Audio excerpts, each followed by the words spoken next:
On this edition of the 10-0 run, I'll give you my thoughts on the Nuggets' loss to the Thunder and why everyone has got to stop talking about the offense. This is Locked On Nuggets.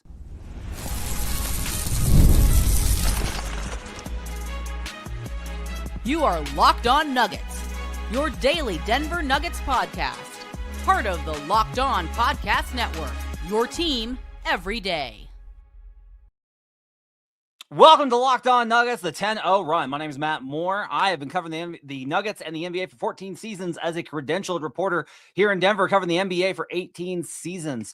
Thanks for joining us and making us part of your day. Being an everyday or making us your first listen, this is Locked On Nuggets, part of the Locked On Podcast Network, your team every day. This is the 10-0 run. It's 10 quick minutes. It's a quick mini show covering whatever the stories of the day are. And in the aftermath of the loss to Oklahoma City, the Nuggets' third straight, and after the guys did, I thought, a great show last night, kind of showed the positivity and how great a game it was and bringing a different type of energy. I want to come on and give you my thoughts as well after doing a rewatch of the tape this morning. We'll also talk a little bit about the opportunity ahead of the Nuggets, and I want to touch on Spencer Jones's minutes as well. Glad to have you guys with us. So we will still do, by the way, if you're watching this on Tuesday night, no jinx, same time, 10:30 p.m. Eastern. This is just a little mini show popped into your feeds. This is some bonus content because we're going to flip the page from OKC to the new games on tonight because they got that big doubleheader coming up. Okay, let's start here with my thoughts on the game.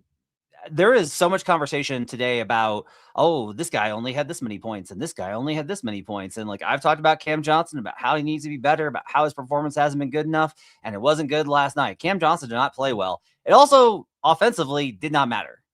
Did not matter. I want to be very clear on this. The Nuggets lost the Oklahoma City Thunder because of the defense. That is why they lost. They had a 120 defensive rate or offensive rating last night. That is more than good enough against the number one defense in the NBA for them to have won. They absolutely got to what they wanted to. They scored efficiently, effectively, and consistently throughout this game. The offense was great. Yes, they had a lull in the second quarter. That's going to happen sometimes. Overall, the offensive performance was just fine. The problem was the defense. And again, we kind of find the same kind of patterns forming. Now, one thing that I did notice when I went back and watched was Jaylen Williams had 29 points in this game. Everyone was oohing and awing over Shai Gilgeous-Alexander, and rightfully so. Shai was great. Shai's amazing. Shai is incredible. Shai's going to win his second MVP in a row. Very few players have ever gone back-to-back, including Jokic and Giannis. Like, he is awesome. This is nothing about him. But you could have survived the 35 from Shai Gilgeous-Alexander. You could have survived that. You would have been okay. What you can't survive is Shai Gilgeous-Alexander having 35 and giving up 15 assists. That is not survivable. You can't, much like with Joker, you can't have him be a scorer and a playmaker because Shai, quite honestly, isn't that great of a playmaker. He's good. He's just not amazing. It's not like you can't stop him from generating assists. He averages 6 per game, and he had 15 on Monday night, and many of those were to Jaylen Williams. And so what happened with Jaylen Williams? And the answer is pretty simple. Nikola Jokic in the zone. I don't know what else to tell you. They spaced Jokic out, but it was not only that they spaced Jokic out with Jaylen Williams. It wasn't man coverage. It was zone. And I went back and confirmed this. And multiple times, you've got Joker in a 3-2 zone having to close out to the corner. And you just can't do that. Denver consistently gives up these corner threes whenever Joker is in that coverage. And there is a component of this where it's like, well, it's not really a 3-2. It's like more of like a matchup. And I am copping to the fact that I am not basketball smart enough to understand all of those ins and outs and dynamics. I totally get it. However, what I can tell you is that when I notice that they're playing a zone shell and then there are kicks to Jaylen Williams over and over and over again, and Joker isn't closing out, that's a problem. The problem I find with zone with Jokic in particular, okay, because it's difficult to run the 2-3 because of 3 seconds. The reason that I find that it gets shredded, so the numbers are not that bad. They're not good on Denver's zone defense because they're not good on any part of their defense. But it's not like they're especially bad in zone. But the reason that they're bad is specifically, in my opinion, because of these dynamics that put Joker into middle spaces where there was another sequence, and I shared it on Twitter, of there's a baseline drive and he's in zone and he's having to cover the corner man. and the inside, and he does neither. He just kind of stands there and is uncertain, and the guy scores. Years ago, I asked an assistant coach about Jokic and defense and about trying to understand like kind of what he prefers and how to build a defense around Nikola Jokic. And at the time, and this is many years ago, so Joker has evolved and changed, and I need to update my stuff, but this is what I heard, was that Joker really liked playing at the level because it simplified his process. Go attack the ball. What he didn't like about drop was that he was constantly in between. It was, he has to guard the pick and roll ball handler, he has to guard the floater, the pull-up jumper, and the layup. And he has to guard the big rolling, so he's got to keep eye on him and maintain that space, and he gets caught off guard. If you put Jokic in these middle spaces, it's bad. Now, I talk about Jokic a lot because this is what I notice on film, but it's not like there weren't other breakdowns. Cam Johnson, they're loading up on the interior to stop a Shai Gilgeous-Alexander drive, and to close the half, they give up an open three. That's pretty unforgivable. And they do this routinely. They were so focused on trying to build a wall for a guy who scored anyway that they gave up all these other opportunities. And again, I'm going to keep going back to this, and Thunder fans get to crow, and that's like totally great. And he was awesome. But you could have lived with Shai Gilgeous-Alexander's 35 on 21 shots last night. You cannot live with 29 points from Jaylen Williams, 24 from AJ Mitchell, 13 from Jared McCain, and the Thunder going 19 of 47 from three-point range for 41%. That was why the Nuggets lost that game.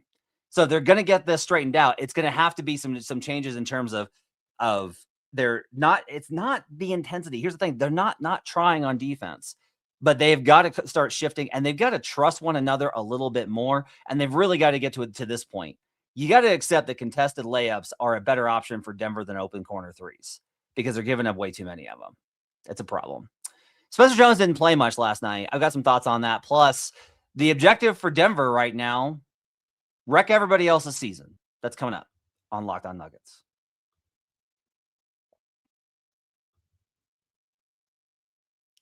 There's nothing like being in an NBA arena, the crowd, the energy, the moment. Getting tickets, though, well, that part hasn't always been so simple. That's why Game Time has become the go-to app for scoring tickets fast without the hassle. It puts the advantage back where it belongs, with the fans. Just pull up the Game Time app, pick an upcoming game, and you're going to have tickets locked in within minutes. You're going to get zone deals. You choose the section, and Game Time picks the seats. There's great last-minute options, too, with NBA tickets showing up at solid prices all the way through the first quarter. Take the guesswork out of buying NBA tickets with Game Time. Download the Game Time app, create an account, and use code LOCKEDON for $20 off your first purchase. That's code LOCKEDON for $20 off. Download the Game Time app today. And remember, it's gametime.co, not .com. We're also brought to you today by TurboTax. It's tax time, but for a lot of us, the old way of doing taxes is it's a lot.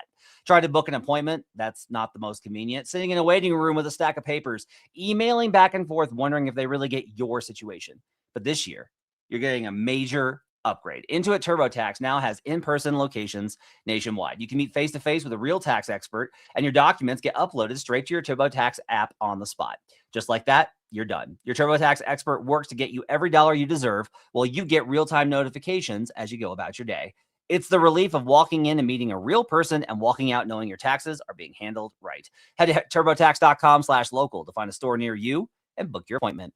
Finally, we're brought to you today by FanDuel. College basketball is nonstop. Big games, tight spreads, momentum swings every single night. From early tip-offs to late-night West Coast shootouts, there's always action on the board. And now FanDuel is giving you a way to turn that energy into even bigger potential wins with a college basketball parlay boost. You can mix spreads, totals, and player props to match how you see the slate playing out. You can apply the profit boost and instantly bump up the potential payout. Go save, go bold. Ride with the team you've been following all season. It's your parlay, your style, now with more upside to it. Head to FanDuel.com to get started. That's FanDuel.com. FanDuel. Play your game. We'll be right back on Locked On Nuggets.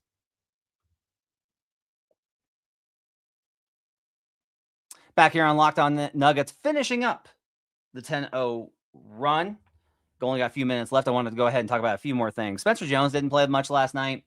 And look, the minutes have not been good. And I think Spencer has been really rough since coming in, got back from injury. It's also since he got that contract. I don't think that the contract is it. I think he got a concussion. It's been hard for him to kind of find his way back. But 15 minutes last night, -7. He hasn't been good with the bench. That hasn't been a thing. But I do think they probably could have used him a little bit more. He did have a really great contest on that SGA game winner. I know everyone wanted them to double. I get why. Probably the best idea, honestly. Just make anybody else beat you on that team, even though those guys have proven all night that they could. But Spencer, I do think probably needs to be playing a little bit more. They still need more size. They still need more power forwards. I didn't mind them going small when they had no options, but when you do have options, there's really no reason to be going smaller in some of these lineups. I understand wanting to spread the floor, and Spencer hasn't been shooting great, but we know that Spencer's a good shooter. Like, we've seen that consistently. He was great at Stanford. He was great in the G League. He's been good this year. They need to give him an opportunity to make corner threes. They need to give him better opportunities to make shots and contribute offensively. I would like to see him play a little bit more in these games. And I do worry that some of this is trying to suppress value in order to retain him in restricted free agency. You don't have that luxury. You need all hands on deck. You need everybody to be able to contribute, because you're going to, if you turn to him in the playoff series, you're going to want him to know what's going on in the event of injury. You got to get him prepped. And so I think you got to give him a few more minutes. I understand how hard they went for it last night. Yoke played 40 minutes. AG off the injury with a minutes restriction played 30. I get it, 28 minutes. But I just think that there's probably a few more minutes they can spare for Spencer Jones, who's been such a big part of their season. Finally, look, everyone's kind of in existential dread about the Nuggets and like, what do you do? Where do they go from here? All those type of things. The only thing I will say is it hasn't been the season that anybody wanted. This hasn't been the season that fans wanted. This hasn't been the season the media wanted. This hasn't been the season the team wanted, the coaches, the owners, the front office.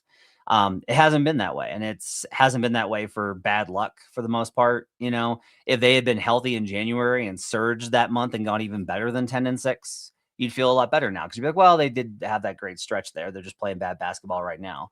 But it's been over 2 months of now under 500 basketball, and that's really frustrating. And there's nowhere really to blame it, because you don't want to just talk about injuries. I don't want to talk about injuries. And so you're kind of left with, what's the point here? If they're not going to, I said the other night, they can't beat the elite teams after they lost the Knicks. They can't beat the elite teams. They haven't been able to do that.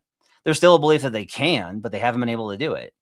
So, like, what's the goal for the rest of the season? And to me, the answer is you still get to be a team that can absolutely wreck in the playoffs. You could be a team that ruins the Minnesota Timberwolves' chances of a third straight Western Conference Finals. You could be a team that keeps the Los Angeles Lakers from making a surprise run and once again looking like everything falls into their lap. You can be the team that knocks off the Houston Rockets and causes them to absolutely spiral into an offseason that could be disastrous for them. You can be the team that upsets San Antonio and tells Victor Wembanyama, hey, not yet, kiddo. Can you beat Oklahoma City? Look, the last game went to overtime, and this one came down to the wire. And you go, oh, but the injuries. And I would go, yeah, but I actually like this matchup worse for them when the Thunder go small. The Thunder are really good. The Thunder are great. The Thunder are the best team in the league. The Thunder should win the champion. They're the defending champions who should win again. But who knows? Who knows? That's where you're at this season. Your team is not bad enough to give up on. Your team is not bad. Your team has not been as good as you wanted them to be, as they have not been as good as we thought they would be. The team hasn't been as good as they intended to be. That does not mean that they are not good. And it doesn't mean that they're not good enough to absolutely have signature moments and be a team that is worth you spending your time, money, and interest on following throughout the NBA playoffs, because they are going to make the playoffs. I am opening this up to the chat, and I want you guys to show up tonight at 10:30 Mountain Time for Swipe and Gripe and tell me what your ideas are. I will do something that I do not want to do on the show within reason. We'll select one. I want your suggestions for what I should do if the Nuggets do fall into the play-in tournament, because I'm willing to bet they won't. The Nuggets are not going to be in the play-in tournament. I feel confident in that. We'll talk about that more tonight. We'll look ahead to the Rockets and Spurs matchups, and we'll get Ryan's continuing thoughts on all things Nuggets tonight.